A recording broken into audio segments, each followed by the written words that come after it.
Welcome back, everyone. Hopefully everyone online is joining us again. Can we move the camera so we can see John as well? I'm delighted that we have people on stage, as well as two more colleagues joining us from around the world. So this session, we're talking to harbour masters and pilots who are literally on the front line of climate change. I'm pleased to say we have Captain Yoss Leclerc, who is the Chief of Marine Operations at the Port of Quebec in Canada, and also President of the International Harbour Masters Association.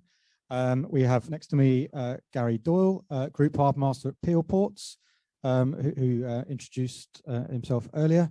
And we also have Captain John Pearn from Maritime Pilots at the Port of Milford Haven in Wales, and also the the Vice President of the International Maritime Pilots Association. And we also have Captain Naresh Sewnath, who is the Senior Manager for Pilotage and BTS at Transnet National Ports Authority in South Africa. So another collection of really interesting speakers. And I'm going to hand straight to Captain Yoss Leclerc from the Port of Quebec, who's going to speak to us about port operations and extreme cold. Yoss, are you there?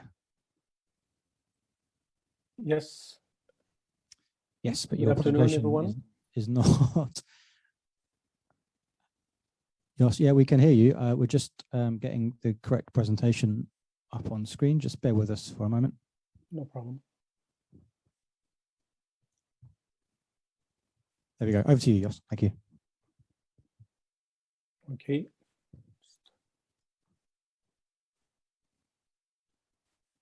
Good afternoon, everyone, and a good day. I'm calling from Canada. I'm very honored to be here today and to give an insight on work that we've done in the Port of Quebec. As said, I'm the president of the International Harbour Master Association, based in London, and I'm also the executive advisor for the Port of Quebec.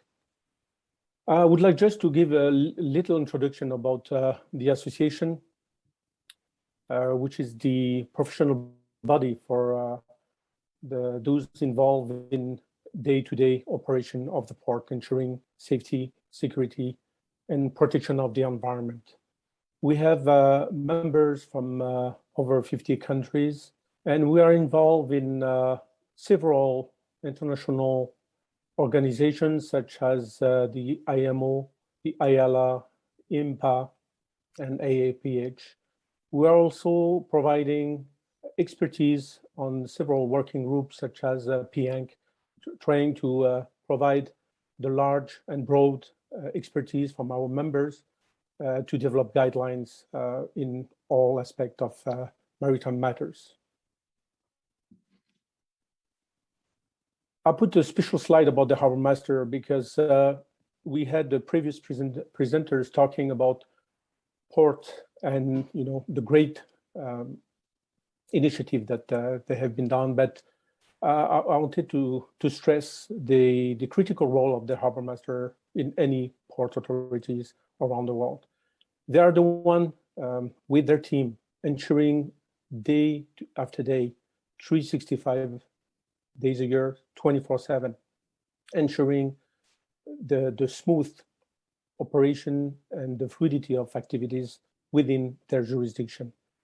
When I started with ports over 30 years ago, the role of a harbour master was mainly looking towards the sea.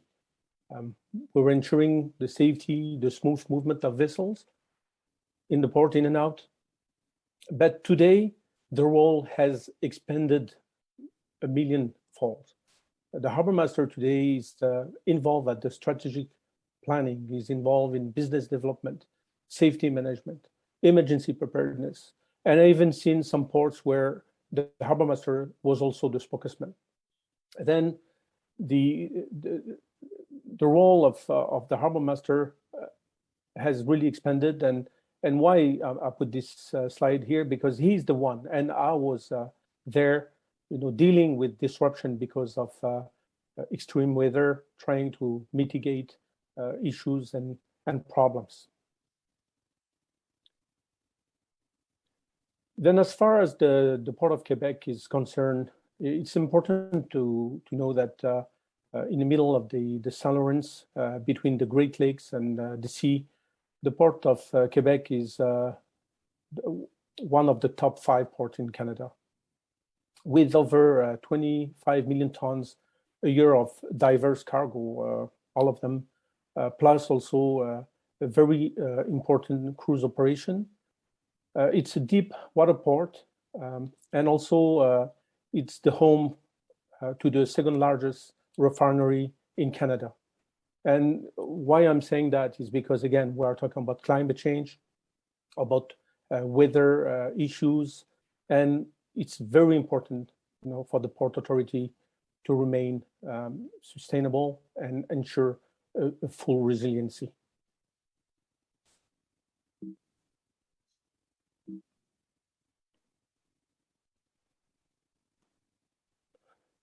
Then, when I joined the Port Authority in 2013, the port had already gone through an environmental shift. And to respond to Mr. Richard Ballantyne from the British Port Association, a lot of work has been done towards mitigating impact of port operations. I know, I was also involved with the Port of Vancouver and the Port of Montreal, and every year resources and funding are put towards enhancement of the operational aspect of port activities. Programs including, equipment to measure air emission, noise, etc. System to reduce dust, noise. Then when I joined the port at the time, I was in charge of the environmental department and developing the whole team. There were already several initiatives, and talking to the stakeholders and the port users, and also from my own experience working in different ports, I have seen a trend, with weather issues and very strong and harsh winter, more frequent, very strong weather pattern, such as high winds, current, waves, rain, freezing rain, etc. And talking to the stakeholders and the board members and the team, we decided to embark into a study to try to identify the climatic and geophysical parameters that could affect the port operation, and also trying to obtain a qualitative assessment of this impact, and also what could we do and what should we do. And this is where we looked at bringing a group together to ensure that we would have a program in place, we would have some response, or at least some direction. Because again, as I said, the Port of Quebec is in Canada. Temperatures can go way above 30 degrees Celsius in the summer and under 30 degrees Celsius in winter. And we needed to ensure that we could put something together to strengthen the resiliency of the port. Then we brought the best talent, scientifics, and also port users, experienced mariners, and using the Delphi methodology, we put together, identified the main component that likely could affect the port's operation. There was an analysis of observed patterns, and we looked at any and all historical data available within the region of Quebec. There was also some quantification of risk associated that were done, and some recommendation, high-level recommendation on what would be the next step. Some results, as I said, it was really an eye-opener for a lot of us. We had to review some of our operational practices and procedures. For example, the harsh winter and the heavy snow that we never seen before. We found out that we didn't have enough capacity to store them, and we had some disruption to move traffic in the port. Then this had to be reviewed. Some infrastructure like berthing the boiler, looking at the capabilities and the size of them. There was a review from our engineering department.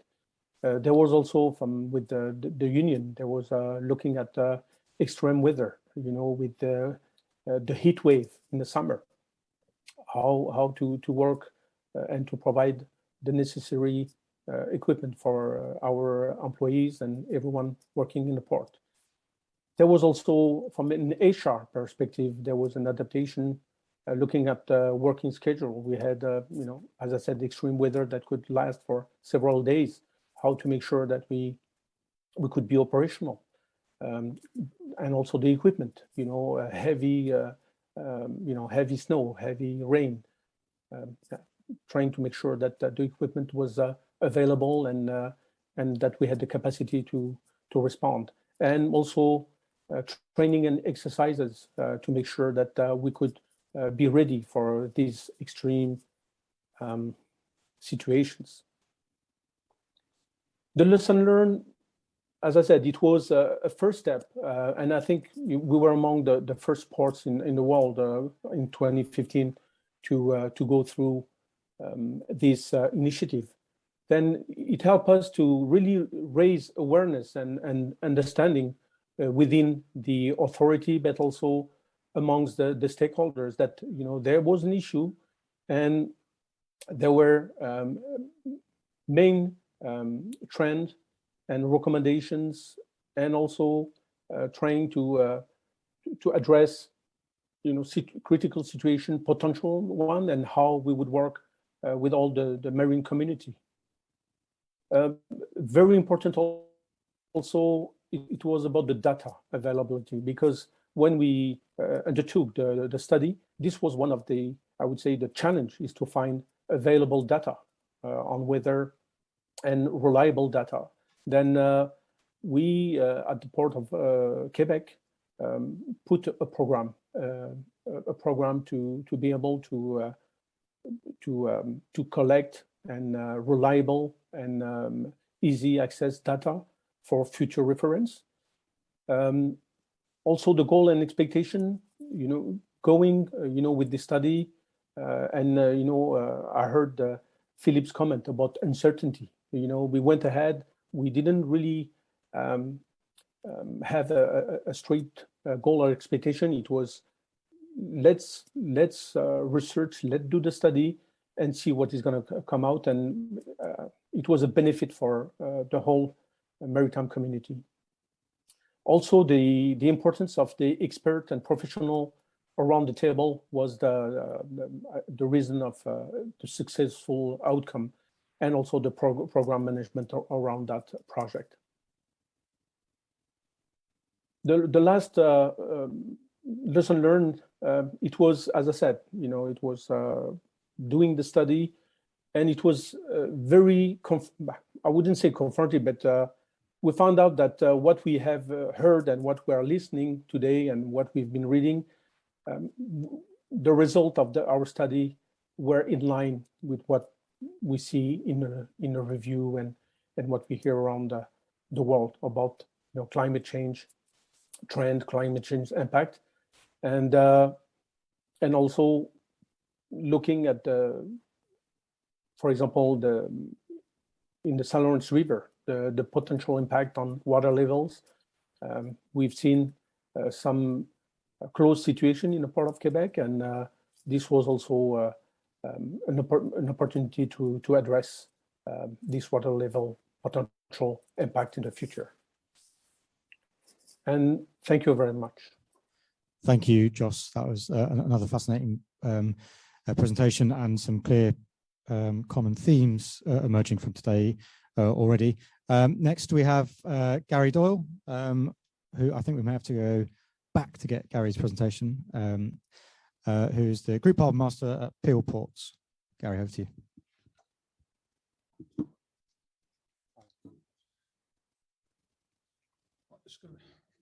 It's going to be an interesting one on dexterity with microphone, script, and the clicker. As you've already heard, I've been introduced myself as a Group Harbour Master for Peel Ports Group in the United Kingdom. And just for those of you outside the country, we operate ports across the UK, including Clyde here in Scotland, and 6 other statutory harbour authorities, including Liverpool, Manchester, and the Medway down in the southern England. Now, each of our ports have their own collective issues, but they also have their unique issues around the country. We probably operate about just under 250,000 commercial moves a year across our ports.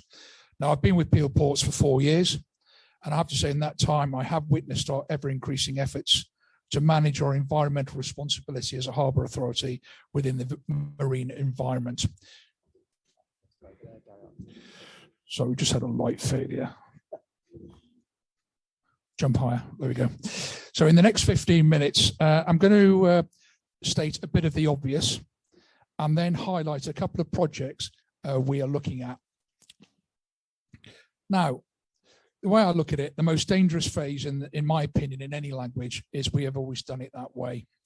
And as we look towards the challenges that lay ahead for adaptation planning to meet climate change, then an open mind and the courage to embrace technology is vital. As I said, stating the obvious, we will need to factor in core functions and question the likely impact. Dredging will be a constant. Specifically, what are we going to do with material, and what opportunities does it present beyond normal sea disposal? Regulatory requirements to meet the environmental protection challenge will undoubtedly increase as we look at threshold levels. As we heard from the Minister earlier, we've been invited by the UK government to report on the status of our climate change adaptation planning. In Peel, we have carried out an extensive risk assessment process and are now asking ourselves the so what questions from here on in, not dissimilar to what we've already heard today. Again, not difficult to get the basic building blocks in place.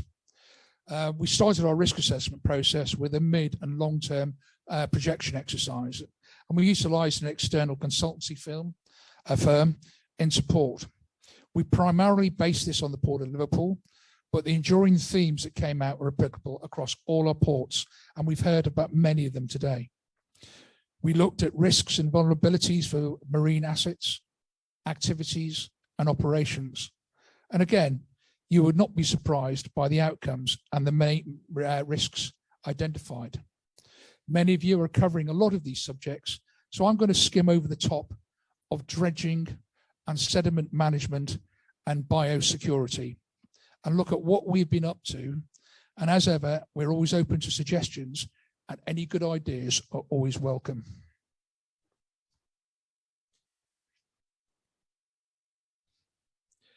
I won't concentrate too much on the challenges, as again, they are really self-evident.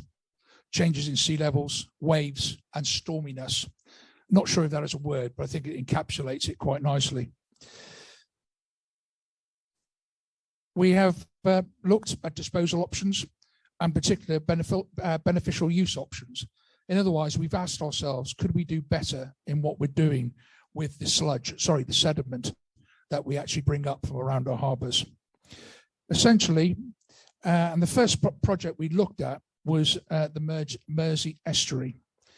Essentially, how could we retain the goodness, if indeed that is what is in the sediment, within the system? And we started looking at the Mersey salt marshes.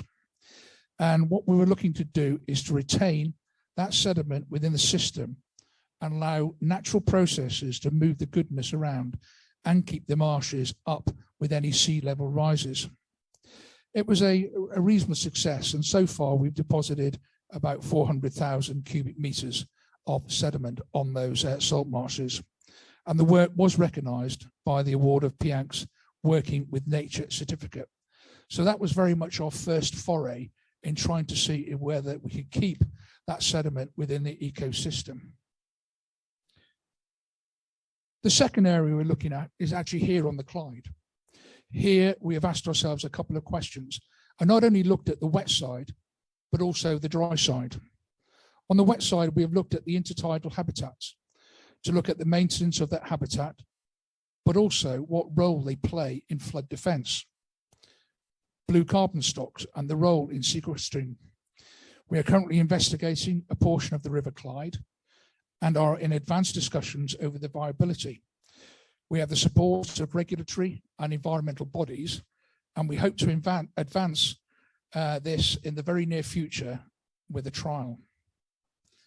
On the dry side, we asked ourselves, were there possible opportunities that perhaps reduced the transit time to disposal grounds and mitigates some of the effects?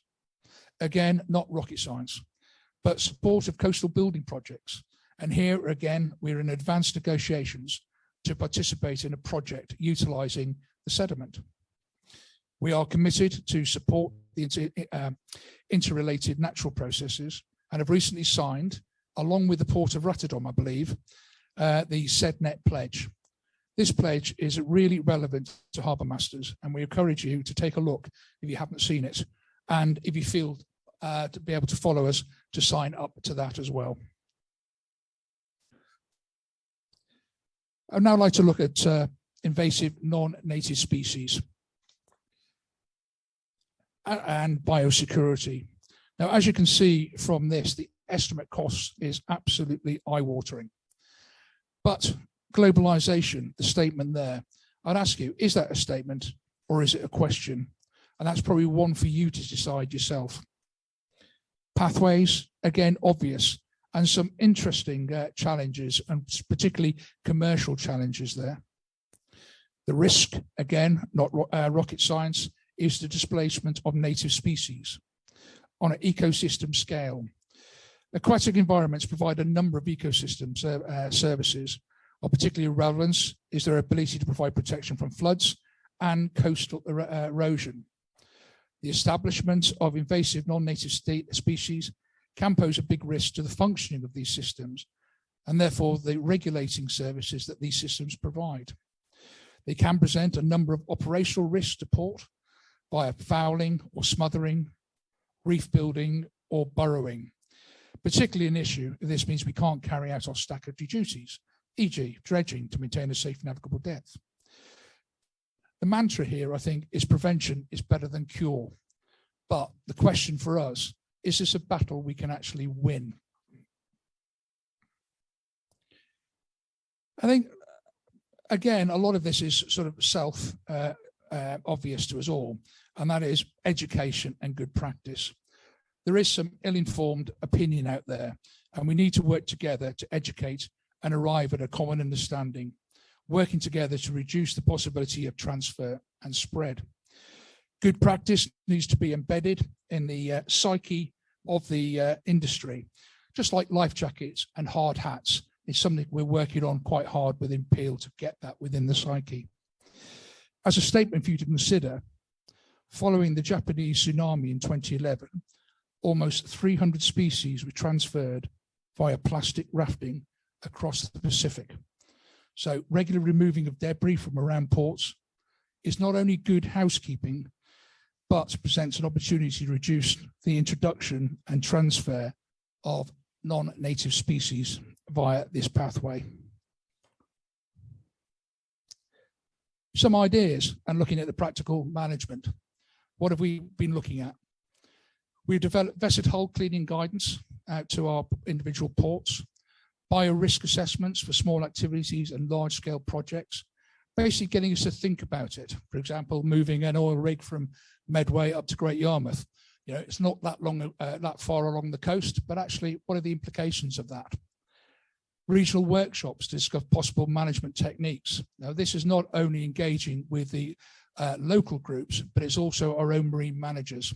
So all our marine managers attend regular environmental updates and training, and they have to repeat that every so often, just so they can keep abreast of the latest changes and regulations. Mapping of known invasive non-native species across the UK and Europe to assess pathways for transfer. And we've also developed our own port biosecurity plan, which are rolling out across our marine managers. But also the removal of debris, unused paraphernalia from water around berths that, that may be a stepping stone. And that is a challenge, believe me, because if you've ever seen the Manchester Ship Canal in full, ebb, the amount of stuff that comes down to Manchester from Liverpool is quite startling at times. But as a Liverpudlian, I would say that anyway, wouldn't I?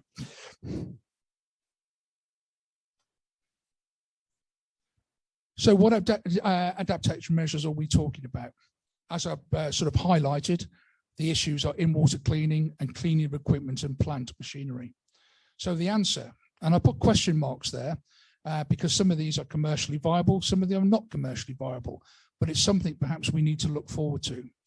The collect debris and wash water for appropriate disposal. Utilisation of a dry dock if you've got something coming into layup. Is this practical? It is something we seriously looked at on the Clyde, but again, we're following that through at the moment. Bunded areas, again, not rocket science. Wash water collected for appropriate treatment prior to discharge. Ballast water management, signage, education, and as I've already said, good berth housekeeping. So the question for all of us is, so what? There's still, as it says there, many uncertainties. So new and enhanced monitoring is needed to improve the understanding of nature and the rates of change, maintenance of assets, sediment management, marine biosecurity, and strengthen preparedness for extreme weather, develop flexibility and adaptive capacity. Digitalization, try saying that after water, digitalization will help. That's a very quick canter across a slightly different angle to most of the presentations today. And thank you. Brilliant. Thank you, Gary. Let's go straight on to John Pearn, who's a pilot at Milford Haven. Hello. Hello.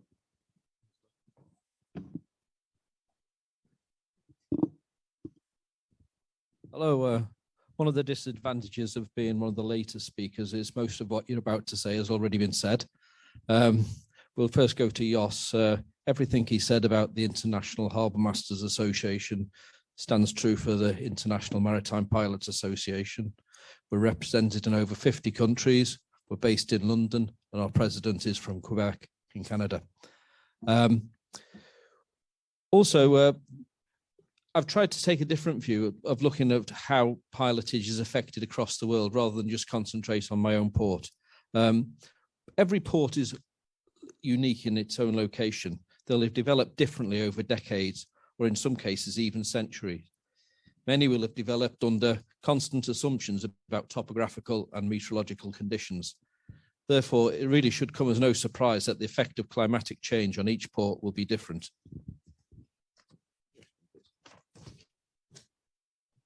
As I say, we'll sort of go across the world with this one, but I asked a number of my colleagues around the world what their fears were regarding climate change. And on investigation, many of them weren't aware of what things were happening, but they could see the train coming down the track. When you ask them, have you experienced climatic change in your port? No, we haven't. Have you got fears about climatic change? Yes, they have. So we'll look through each one of these are the 5 main things that came up. So I'll look at each one in turn and describe what my colleagues had to say. Okay. The first one, increased frequency of poor weather. Harry Klenner, who was president of the Chilean pilots, recently wrote in a paper, climate change has seriously affected our coast with its episodes of abnormal swells increasingly significantly from 23 episodes in 2008 to over 40 in 2019. This affects port activity and therefore the services provided. When these situations occur, we need to restrict activities in the port to avoid accidents that may either harm personnel, vessels, port facilities, or even the environment. These occurrences need to be considered by all those involved in port operations so they can adapt their operations in a timely manner. Can we just click the video? Yep. So we live in a moving world, and this is my moving world, Milford Haven. In higher latitudes, one of the most pressing concerns for pilots is the likelihood of stronger, more frequent storms and the possible changes in predominant directions of prevailing weather in some of the locations. Here you can see the pilot boat trying to take a pilot off a ship. This is quite an unusual event, the weather being this bad, but we're used to it in Milford Haven, and as a result, we often go to other ports to disembark with our pilots. We go up to Linus, which Gary will know very well. We go to Dublin, Belfast, Cork, and also down to Falmouth and Breaksea in the south of the UK.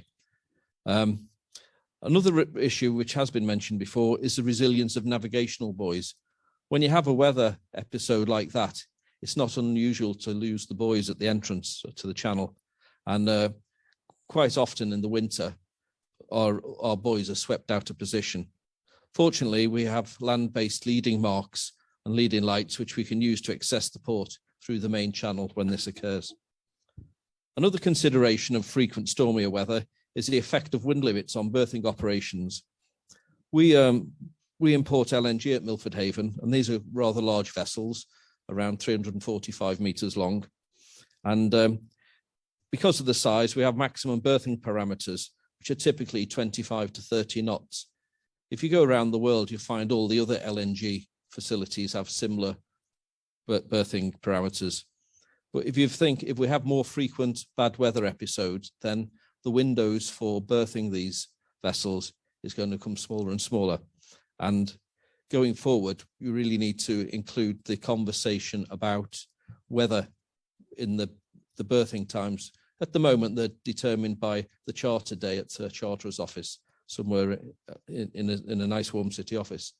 The actual weather window and the weather conditions needs to be part of the discussion. You know, for example, if they're stemmed to berth at midnight and the weather's going to be bad at midnight, bring them forward 6 hours and berth them safely at 1800. Next one, please.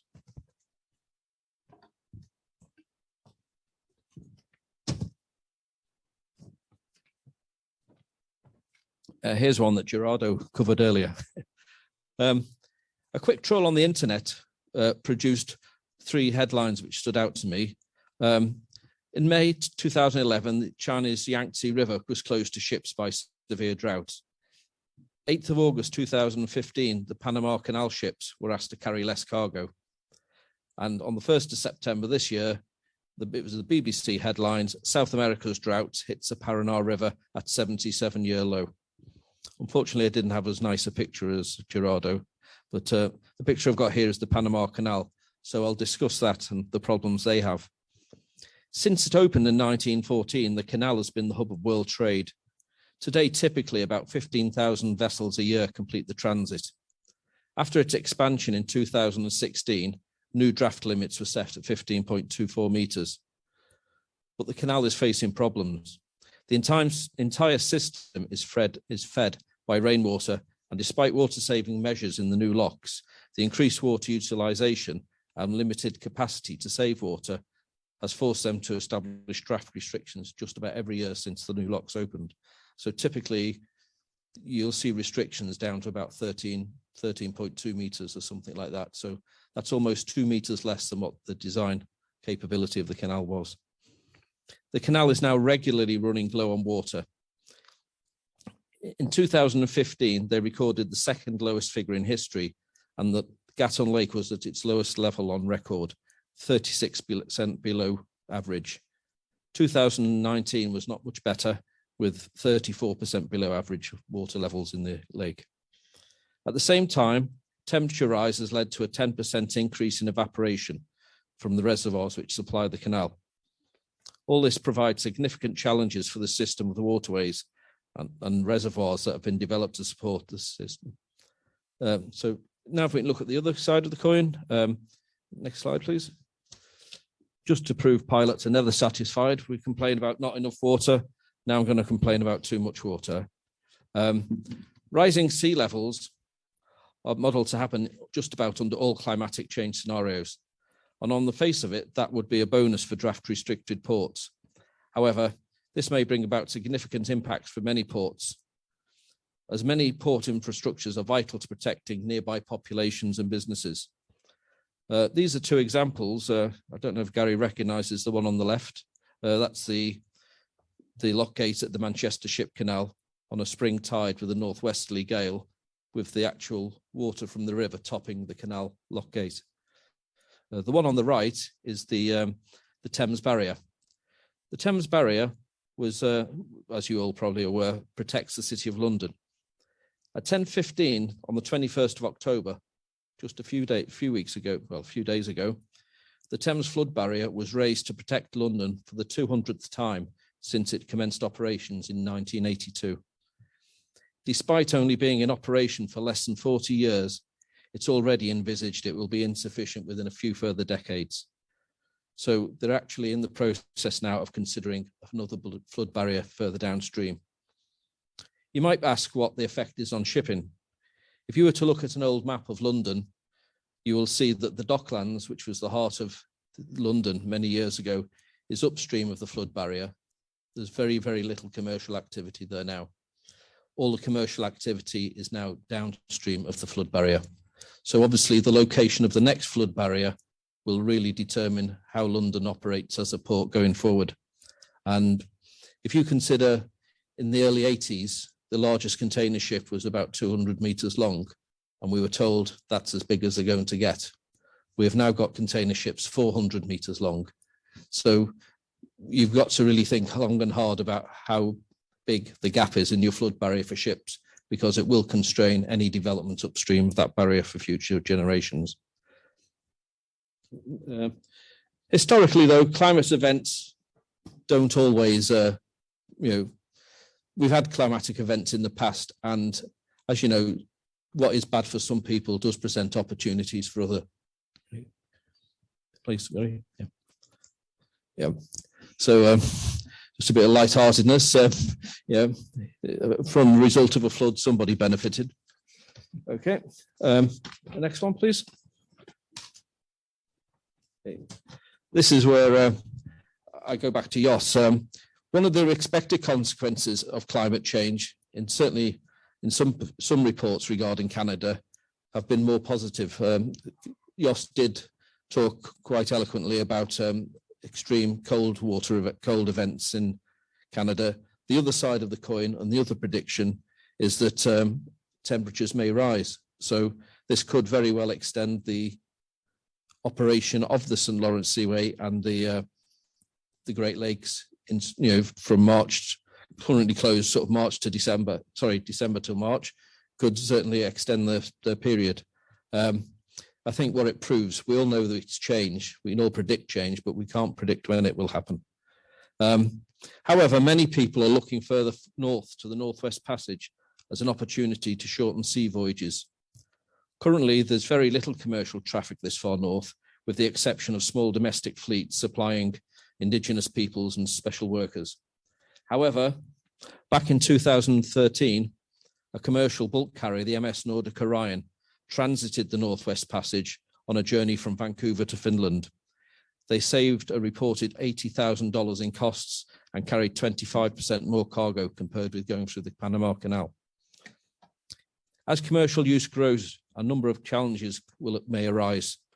Arctic waters are poorly charted with no aids to navigation nor search and rescue facilities due to lack of need.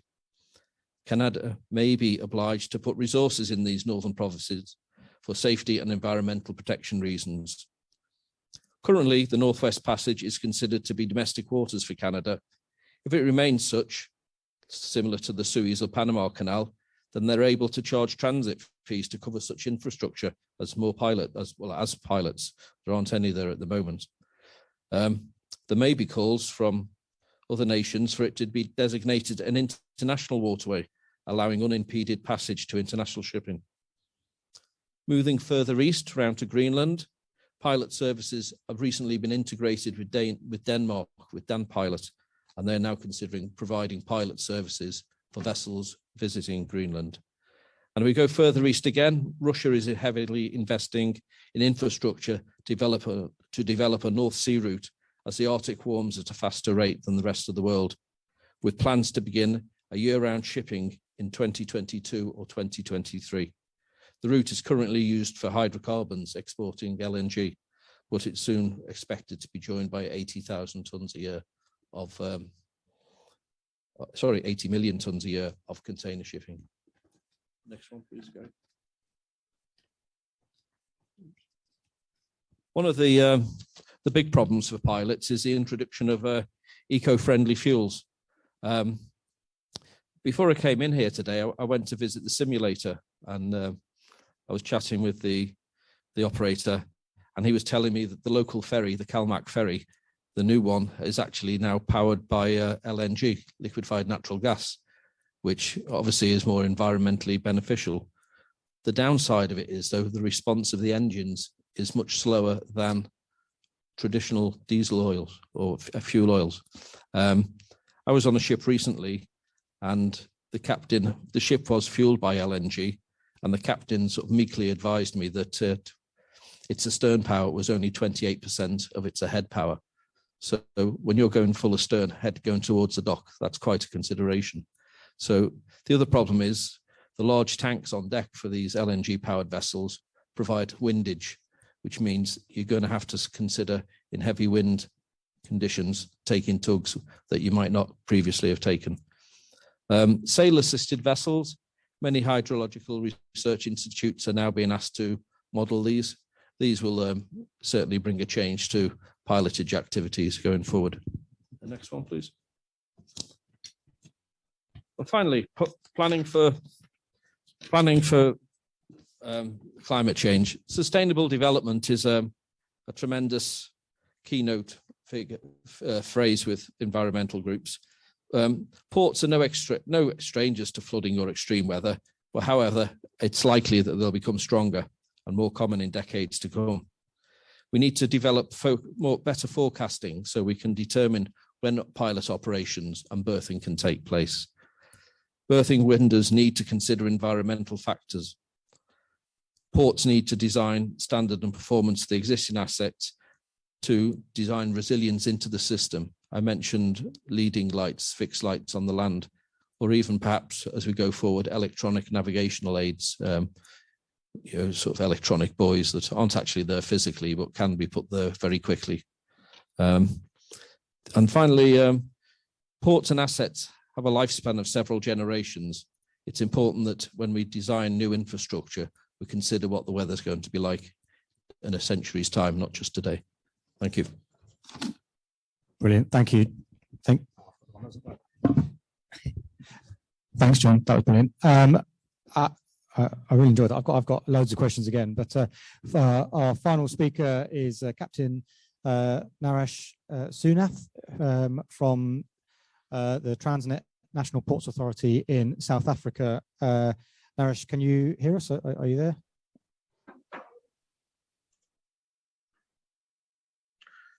Good day to all present.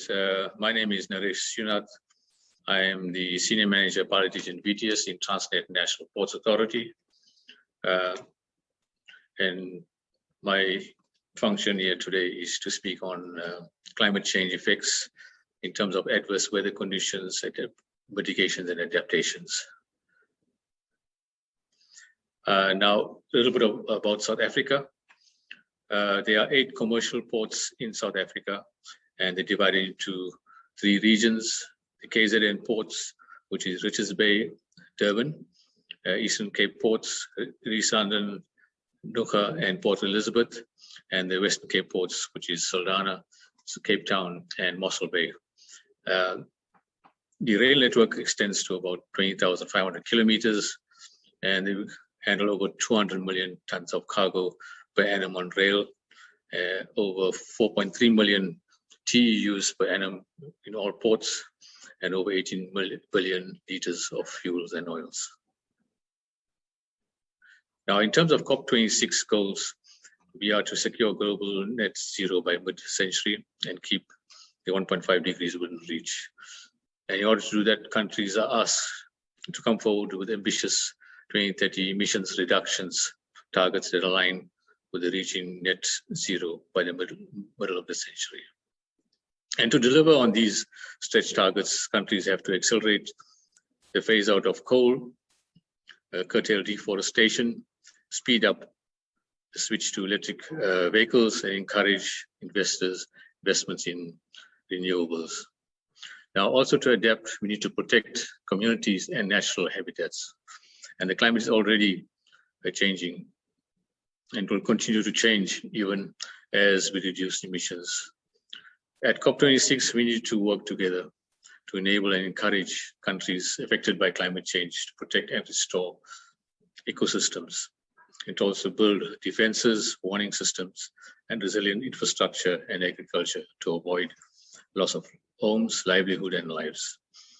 We also need to mobilize finances for developing countries in order to fund them so that they can achieve the targets as well. And we need to work, ultimately need to work together to achieve the COP26 goals. Now, ports are important infrastructures that serve as a catalyst to economic growth and development. They have strategic importance to a nation acting as a gateway to trade. Harbour masters play a vital role in any port, and with their knowledge of ports, ships, and other related maritime activities, they have the skills to overcome emergency situations in ports and approaches to them. Being at sea provides added advantage of experiencing nature in a full force. And most ports are sheltered. However, to enter a port, the confines of a port, the vessels need to approach the port from open sea, which becomes a challenge in stormy weather conditions. And this is where pilots and tug masters' skills are tested during these adverse weather conditions. The impact of sea level surges, increased storms could affect the port's supporting infrastructure in terms of evacuation of vessels from ports, delays to shipping due to ice swells and strong winds, and damage to port infrastructure, including breakwaters, damage to aids to navigation, cargo handling equipment, evacuation routes, road and rail networks, and electrical substations.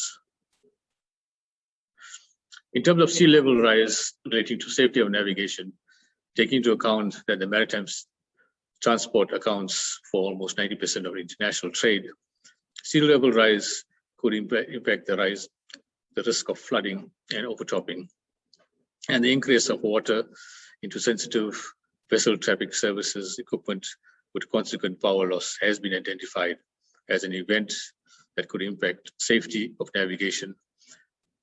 And loss of navigation could lead to closure of ports, which could have an effect on the function of the port as a vital node in transport logistics supply chain, and negatively impact the economy of the region or country as well. And some of the aids to navigation are related to breakwater lights, channel buoys, power station buoys, radars on breakwaters, weather stations, tidal gauges, wave sensors and monitors. And a risk assessment is required of ports to determine the location and risk of navigational aids that are susceptible to extreme weather conditions.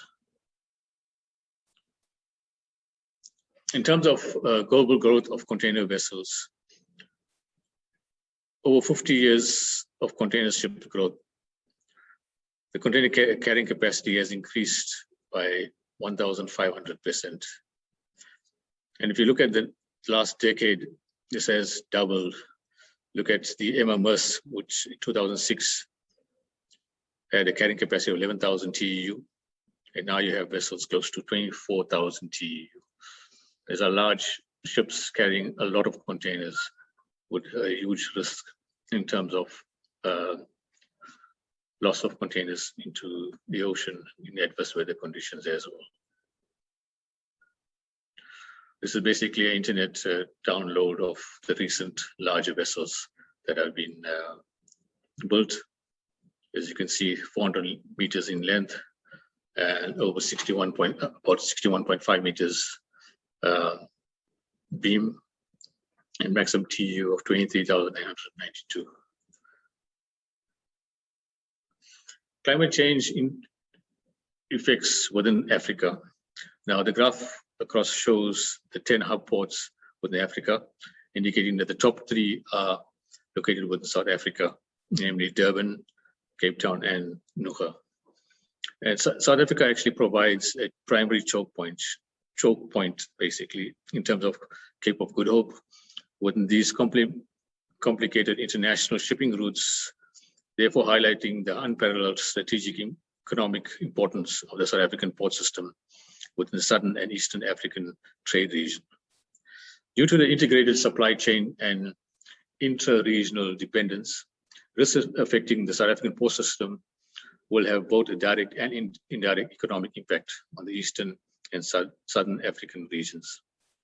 Therefore, the risks associated with climate change and the subsequent mitigation and adaptation mechanisms employed by South African port system will be crucial to the effectiveness, resilience, and preservation of the interlinked supply chain.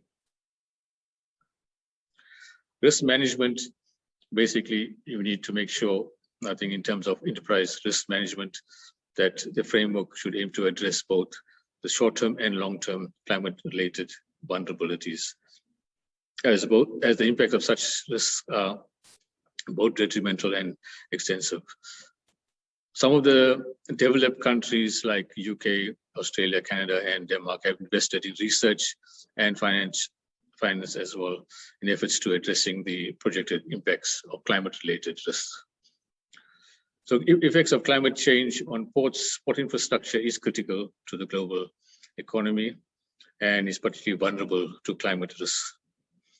So some of these climate alterations, such as the variations in occurrence, frequency, and impact of extreme weather events are likely to be more severe and exceed historical predictions. The vital climate change effects are temperature, sea level rise, precipitation, and wind.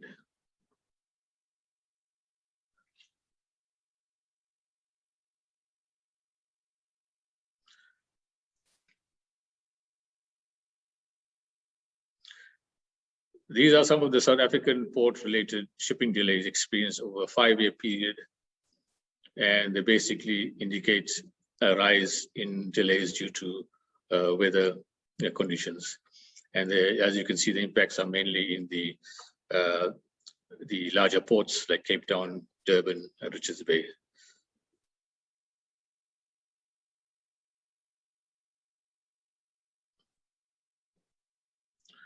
The next slide basically deals with the South African ports' annual dredging volumes.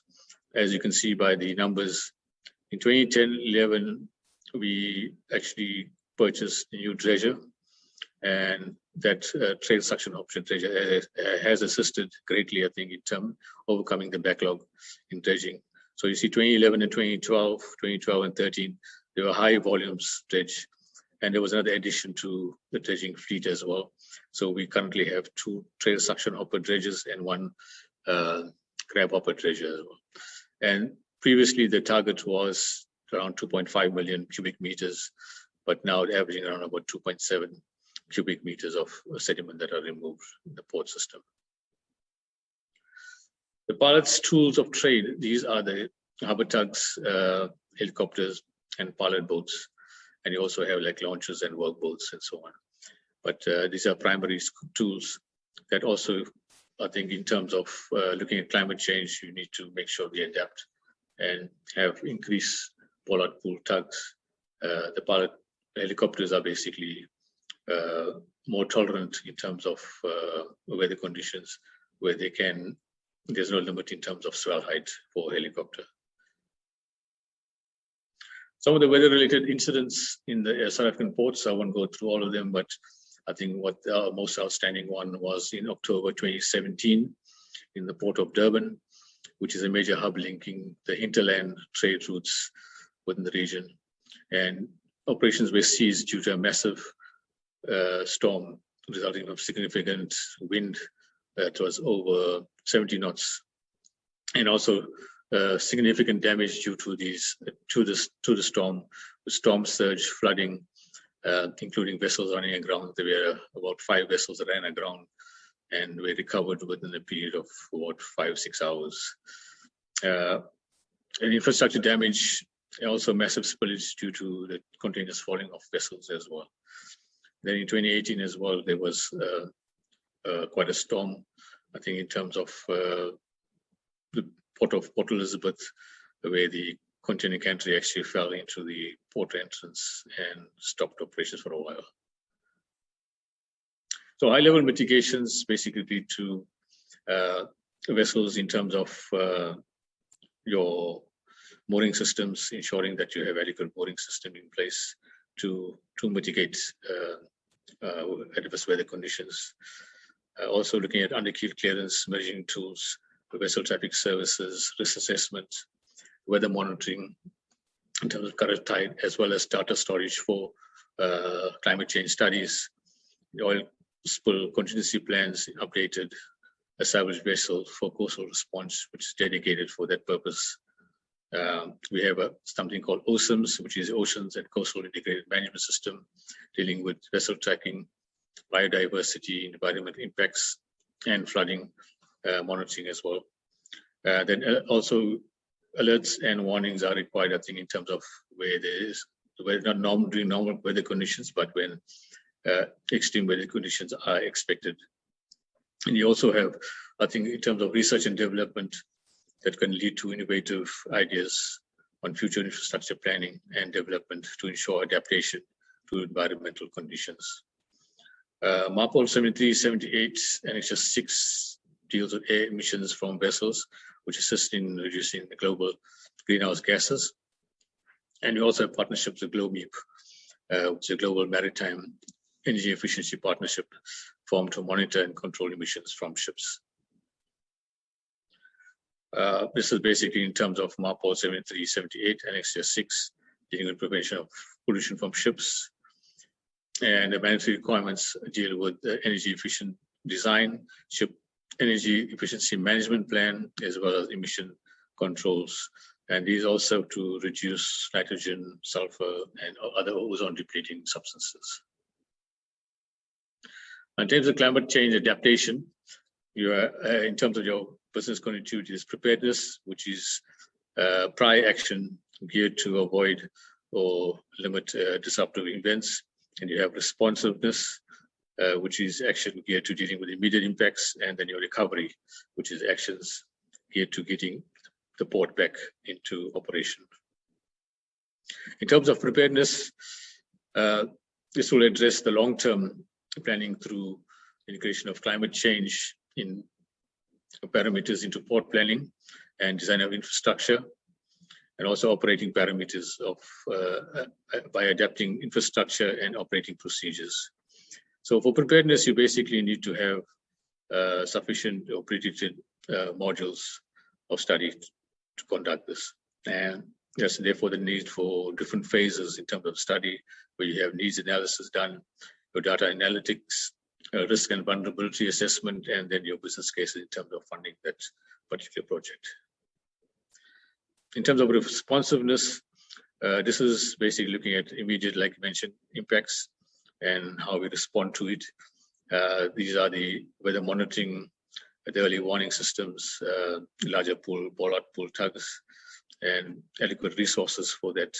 Also looking at safety in terms of marine pilot transfer, and then putting climate change as the top 10 risks of your national risk registers, and establishment of climate change clusters, and also mentioning in the Harbour Masters forums that you have, I think, to have that in discussion.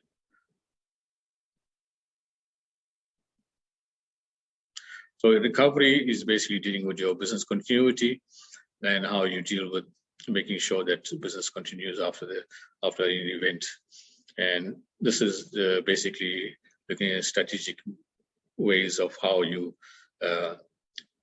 ensure the port remains open, and giving guidelines in terms of port closures, reviewing of certain larger vessels, and communication strategy in terms of stakeholders as well. So climate cluster groups that basically had now recently been implemented as they were part of existing structures before. But owing to the priority, Transnet has now placed climate change, climate clusters has been established at each port and national office as well. And although each port is affected differently by climate change, but significant commonalities are there across port operations. And this suggests that lessons learned from each disruptive event will provide value to other ports for future interruptions in services. And this will also result in decreasing the recovery time. So climate cluster groups are basically encouraged in terms of ensuring that you have information available, not just for the ports, but also for the stakeholders operating in the ports. So some of the climate change initiatives have been mentioned in the previous slide, so I won't go through them, except to mention, I think, a couple of them, where the South African Weather Services indicates that weather modeling and forecasting that was done previously, that was used for forecasting previously, are no longer accurate for forecasting purposes, and this requires dynamic modeling studies going forward, and also incorporating of climate change in port planning. But the other important one is collaboration with other state, public, and private entities to ensure there's a concerted effort toward a common goal. And in closing, I would just like to say there is immense power when a group of people with similar interests gets together to work toward the same goals. And this is a picture of a vessel, a container vessel, when I mentioned the October 2017 storm, that actually was taken right across the entrance channel. And you can see there's like what five tugs on one side, and there's another tug on the other side of but it blocked the channel completely. So this is teamwork, I think, that's actually, and the same with the climate change effect. I think, teamwork and people working together, we can achieve a lot. Thank you very much for your attention.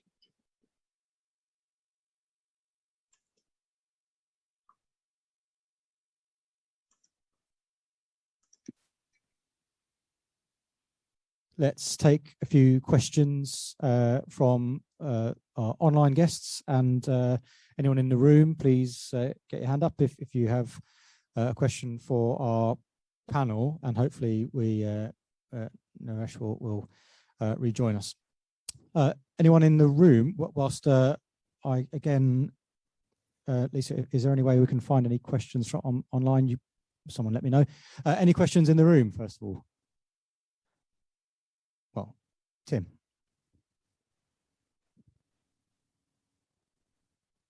So I was going to pick up on Gary's point about dredged material, and indeed the last slide that we saw, and indeed I think the gentleman from San Diego in the first section mentioned about dredged material and beneficial use. And as I think you meant, the phrase you used, Gary, was it's a bit of a no-brainer. Why hasn't more of it happened already? What are the barriers to more of it happening? Is it a regulatory thing? Is it a technical thing? Is it just a simple, understanding the opportunity and uses thing? What do you think stops us doing more of it? Yeah, I think your latter there is recognising the opportunity. I think our concentration before has been, let's get the ships in, let's get on with it. We've got disposal grounds, let's get on. The regulatory side of things as well, increasingly, is that going to come into play? The work that's going on at the moment on action levels and what have you, is that going to come into play? Is that going to increase our costs? But I think it's, as I said at the outset, I think it's a mindset. We've always done it this way. So let's look at something different. And we've had a look at it, and we think there's an option there. Will it be the answer for everything? No. But certainly, the amount we're using at the moment is significant, and we're looking to increase that. What about costs, Gary? How does that affect these things? Well, again, being a commercial organisation, the other thing that will come into it will be costs as well. And if we can utilise that, shall we say, sediment closer, then that reduces our transport costs, reduces our what's name costs. So yes, cost is a factor. But again, I think we have to look at the whole picture, and it may be that actually it's not cheaper to do some of the things we're doing, but the beneficial use outweighs that, and that's a very difficult decision, or a very difficult thing for a commercial company to undertake. But that does show their commitment to trying to manage these things. Thanks, Yoss. If you're still with us, do you have any thoughts on that question, or John? Yes, thank you. It's a great question, and I can relay. In Vancouver, we were used to handle over 1.5 million of cubic meter of sediment every year. It was a 24/7, 365 operation. It's still going on today, and we looked at ways of trying to use that sediment that was non-contaminated, and we had spent quite a bit of funding in R&D, and we were able to use part of it to prepare roads and parks, and it was accepted. And going back to your question, yes, one of the main challenge is the regulatory framework around managing the sediment. As you know, the latest is that any sediment that is moved out of the water needs to be monitored, during his whole life. Then we need to be able to trace the whole sediment that was put anywhere, and we need to keep a very stringent record of it. Then regulatory, it's quite challenging. Thank you. Thanks, Yoss. John? Yeah, I think it depends what you're dredging. It's, I am aware in London when they're doing the Thames Tideway, the new sewerage pipe, they used a lot of the dredge to re-establish wetlands at the mouth of the Thames estuary in Essex. And it also depends what the contaminants are in the dredging. If that's been in a river that's been used by polluting industries for many years, there's a good chance nobody wants it. And the other cost, I think, which Gary alluded to, it depends where you can dump it. If you're dumping ground sort of 30 miles out to sea, out of the way of special areas of conservation, then that's a considerable cost. Whereas if you can use that dredge to infill land, or landfill operations for new berths and things within your port, that should save a considerable amount of money. That's a good point. There's one port was telling me in the UK they're still dealing with contamination from Roman mining today. So yeah, it sticks around. Any other questions in the room? Yes, that gentleman there. Yeah, thanks very much. This one is probably starting with John, but it was alluded to by the last speaker. So weather gets worse, vessels get larger. How are you going to mitigate getting them into port? We've seen that increase in delays. Is it going to be the use of tools that give you better decision making to be able to get yourself, more appropriately working on that basis? I think one consideration which I mentioned, better forecasting. If you know that there's a storm coming through at a certain period of time, then perhaps if you can arrange for that vessel to come in before the storm arrives, that would certainly help. If the long-term trend is for stronger winds and things, maybe you need to look at bigger tugs, a different configuration of tugs. It might also mean in a really long term realigning the berths, or considering other options, such as, for example, boarding your pilots in other locations. Thanks. Gary, anything to add?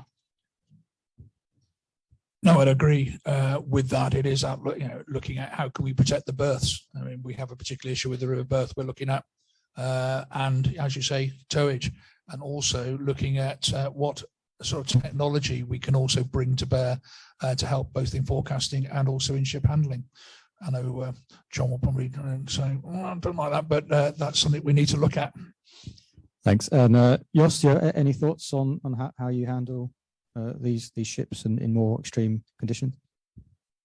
Yes, if you look at the port evolution, we went from intelligent port to now smart ports, and I'm sure that you've read a lot of initiative around the world.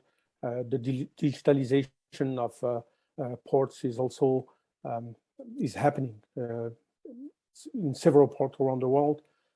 For instance, right now there's a project of the digitalization project in port of Tangemed, where they are basically in communication, real-time communication with ships that are 3-4 days away from the port, and everything is automated, digitalized, and they got a sensor, they got access to weather forecast, and they can directly converse with the ship captain and avoid any weather issue and try to come to the port at the right time in the safest manner. Thank you.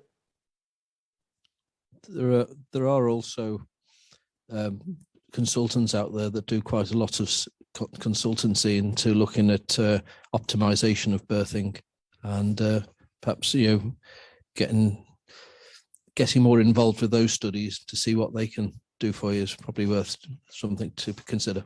I think some of them are in the room, John. I'll take my 10% commission. Thank you.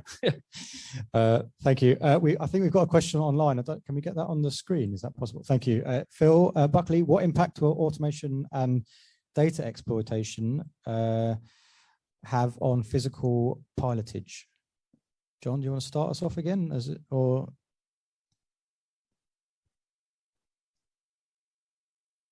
Hoping you know what some of those things I think I've already answered them. What impact automation? Automation, I think, it's still an unwrote. We are going to automate. I think that's a foregone conclusion. Whether the automation we arrive at is what we're expecting now. It's, we are on one end of the scale, you're having unmanned vessels coming into ports. Personally, I think in the short to medium term, you'll probably have greater automation on the vessel, but the vessels will still be manned. Virtual and digital aids to navigation, as I alluded to earlier, when you're losing navigational buoys because of increased weather activity, then, we should be considering the use of virtual and digital aids to navigation. Similarly, we used digital aids to navigation on vessels. Most vessels have ECDIS. Lots of pilots nowadays carry their own PPUs on board, the personal pilot units, which help. So we should embrace innovation and see what it can do for us, but embrace it cautiously, I would suggest. I'm going to pass over to Yoss to see if he has anything to add, but does that level of digitalization increase resilience, or does it introduce new potential vulnerabilities? But Yoss, any thoughts on the question that's on the screen and that? Absolutely. We see, again, around the world, technology helping. That's why we have pilots. They have the local knowledge, the expertise, but there are now systems that enhance, the awareness or enhance the information that the pilot can use to make his work easier. And as was said, especially when the weather gets difficult, I know for a fact on the west coast of Canada, the Fraser River, which is sometime foggy, the pilots with the technology and the PPU on board, the Pilotage portable unit, they can basically, in a very safe environment, they can bring the vessel safely to the berth, even in a very difficult situation. Then absolutely, ATON to virtual ATON, they have been used in several parts of the world. And pilots with their local knowledge and expertise, with also the VTS systems and Coast Guard operation, they've been able to do their work in a very, very safe condition. Thank you. Thanks, Yoss. Okay, I think we'll wrap it up there, because if we take another question, we'll go run over time and I'll get shouted at. So we have I've been asked to invite everyone who is here in the room. If anyone is thirsty, Maritime UK are hosting a drinks reception just a few feet away with the Princess Anne may or may not be there if hobnobbing with royalty is your thing. But thank you all for joining us. Thank you to colleagues from around the world for joining us and your contributions. And if I could again ask everyone to show their appreciation to our wonderful speakers. Thank you.